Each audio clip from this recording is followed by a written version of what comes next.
국민의힘 간사 박성중 의원입니다. 우리 방통위원장님은 저희 가방에서 계속 다양한 질문을 하고 있기 때문에 황 의 장관님께 주로 질문을 하도록 하겠습니다. 언론중재법에 지금 논의되고 있는 것이 이제 크게 이 자료를 보니까 열람 차안 청구권, 그다음 두 번째는 징벌적 손해배상 고의 중과실 추정, 그다음에 정정보도 방식 문제, 언론중재위원 학대 문제, 학대 문제는 별 그게 없는 것 같이 보입니다. 간단히 제가 문체의 그 아이기 때문에 혹시 중국대에다가 간단히 물어보겠습니다. 혹시 장관님, 해외 주요 국가들 중에 열람 차안 청구권을 법으로 규정한 나라 있습니까? 혹시 알고 있습니까? 해외 다수 사례는 제가 잘 모르겠습니다, 지금. 이제. 그러면 하나라도 아는 나라 있습니까? 아니, 그것보다도 그 열람 차단 청구권은 지금 언중위에서 대부분 한 30-40% 정도가 열람 차단 청구권으로 솔루션이 이루어지고 있습니다. 그러니까. 예. 언중위에서 피해자 언론사에 중재해가지고 지금 진행되고 있고, 그게 100% 만족스럽지 못하더라도 어느 정도 되고 있는데 이것을 꼭 법으로 이렇게 규정해야 될 필요는 있나 싶어서 한번 물어보는 겁니다. 자, 네. 어떤 장관님의 의지가 있는 것인지.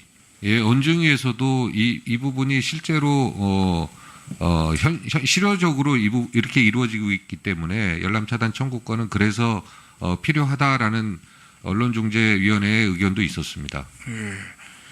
제가 대변인도 해보고 또 우리 홍보본부장 또 미디어특위위원장 이쪽 관계를 주로 많이 다뤘습니다. 그래서 언론 관계를 많이 다뤘는데, 그러다 보니까 이 열람 차단 청구권 이것 때문에 전체 기사 중에 일부, 극히 일부의 사실이 아닐 경우 전체 기사가 열람 차단하는 경우도 많이 나올 수밖에 없습니다. 그래서 이 관계는 굉장히 좀 가행 차단 문제가 제기된다. 외국에서도 그런 사례가 계속 나왔습니다. 그래서 이 좀 신중을 기해야 된다는 말씀을 한번 드리고 싶고요. 두 번째 말씀드리고 싶은 것은 허위 조작 보도 관련해서 징벌적 손해배상 많은 사람이 질의를 한 걸로 알고 있습니다만, 허위 조작 보도의 정의를 누가 내려야 됩니까? 무엇이 허위인지 아직 우리도 정확한 규정이 없잖아요. 그 부분을 위원회에서 위원회에서요. 논의해 주셔야 될 부분 같습니다. 그다음에 조작된 정보가 뭐인지 이것도 마찬가지 아니겠습니까? 예. 그럼 누가 판단할 것인지. 지금은 법원밖에 안 될 텐데 누가 판단할 것인지. 지금 일부에서는 우리 시청자 미디어 재단도 이야기가 나왔었고 다른 이야기도 막 나오던데, 이것 때문에 정말 큰 부작용이 나올 수 있기 때문에 정말 신중을 기해야 됩니다. 외국에서 권력기관, 정부에서 나서지 않고 대부분 다 민간기관에 맡겨놓는 이유가 바로 이런 것 때문 아니겠습니까? 그렇죠? 네, 보통 의원님이 이 법이 만들어졌을 때는 이게 사법부에 갔을 때 예. 법원의 판결에 따라서 허위 조작 결론이 나고 이제 이런 부분들을 다 상정해서 법안이 추진된 거 아닌가 그렇게 저는 우리는 봤습니다. 국가인권위원회라든지 시청자 미디어 재단이라든지 딴 이야기들이 많이 나오니까 네. 그래서 한번 여쭤보는 겁니다. 예. 그리고 우리 형사처벌제도가 있어가지고 우리는 그 징벌적 손해배상이 이중처벌이란 말 다 알고 계시죠? 예. 그런 차원에서도 좀. 그다음에 정정보도 방식에 대한 문제인데, 내용을 보니까 대부분 피해를 본 사람 입장에서는 똑같은 크기에 똑같은 그걸로 분량으로 그걸 해달라 이제 이런 쪽의 이야기가 주로 이야기인데, 분량까지 이렇게 정해버려서 정정보도를 한다면 언론사가 받아들여지겠습니까? 언론사도 계속 그 소송을 통해서 분쟁 조정을 하다 보면 이 시간 갈 수밖에 없거든요. 결국 양쪽 역효과밖에 볼 수밖에 없다. 그래서 이것도 참 말은 쉽습니다. 당한 사람, 나도 당해봤기 때문에 당한 사람 입장에는 똑같은 크기, 똑같은 분량으로 내는 것이 당연하다. 똑같은 면에다가. 하지만은 이것도 간단한 문제는 아니다. 이런 차원에서 정말 우리가 좀 신중을 기해야 된다는 생각하는데 어떻게 생각하십니까? 예, 그건 모정부가 신중을 기할 부분은 아닌 것 같고요. 예. 이렇게 의원님들이 이제 논의해 주시는 과정에서 예. 그런데 이제 의원님 방금 마지막에 지적하셨던 부분은 문체위 내에서도 원보도 크기가 아니라 그 절반 정도로 하는 걸로 했었는데 그거 이상으로 그 이후에 이제 지금 이 특위에서 논의하는 거 아니겠습니까? 네네네. 예, 여기서 논의해주고 정부는 적극적으로 뒷받침하도록 하겠습니다. 예.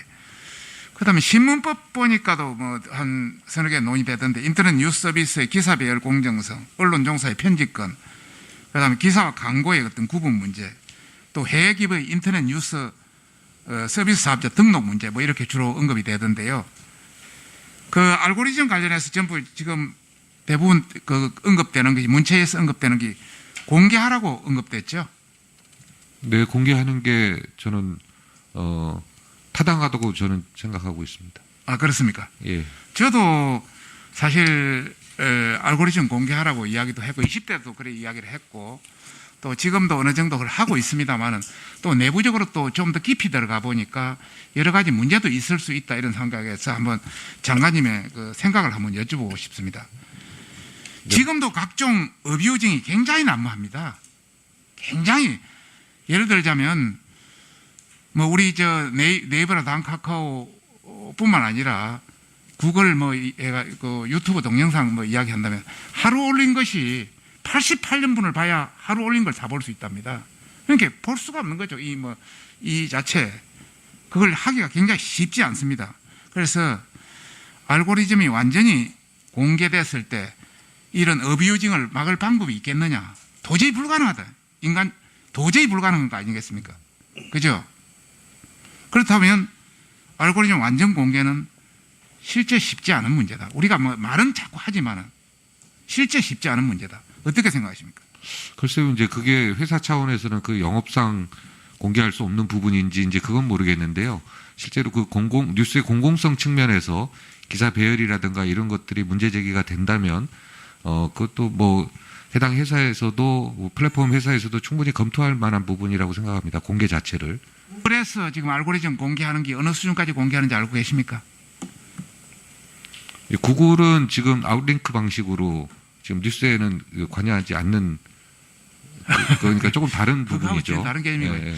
저 기사를 링크 아웃링크 방식이 방식으로 하는 아니니까요. 거고 이거 자체는 전혀 알고리즘은 전혀 다른 문제. 구글과 네이버는 지금 뉴스 배열 이 시스템 자체가 다른 걸로 알고 있습니다. 그거하고 이거는 전혀 개념이 다른 문제입니다. 알고리즘 관련해서 구글은 16개 항목으로 해가지고 굉장히 상세하게 공개합니다. 다만 그 공개도 어느 일정 부분에 한정되어 있습니다. 우리는 공공성 이래가 3개 부분 3개가 9개 정도 해서 아주 추상적으로만 공개하고 있어요. 네이버라든지 이런 관계가.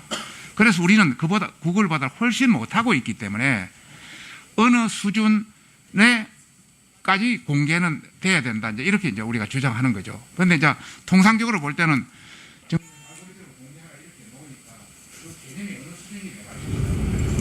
예, 그 의원님 더 잘 아시는 것처럼 네이버는 그냥 기사로 검색하는 거고요.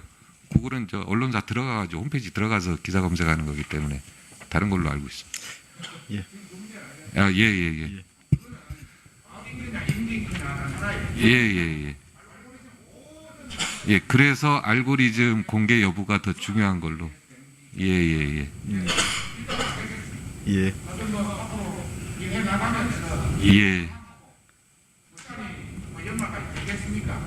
아마 우리가 국가 미래를 위해서 언론이라든지 미디어를 제대로 정착시키는 게 우리 임무 아니겠습니까? 예, 의원님 정부 잘 보좌하겠습니다. 네. 박성준 의원님 수고하셨습니다.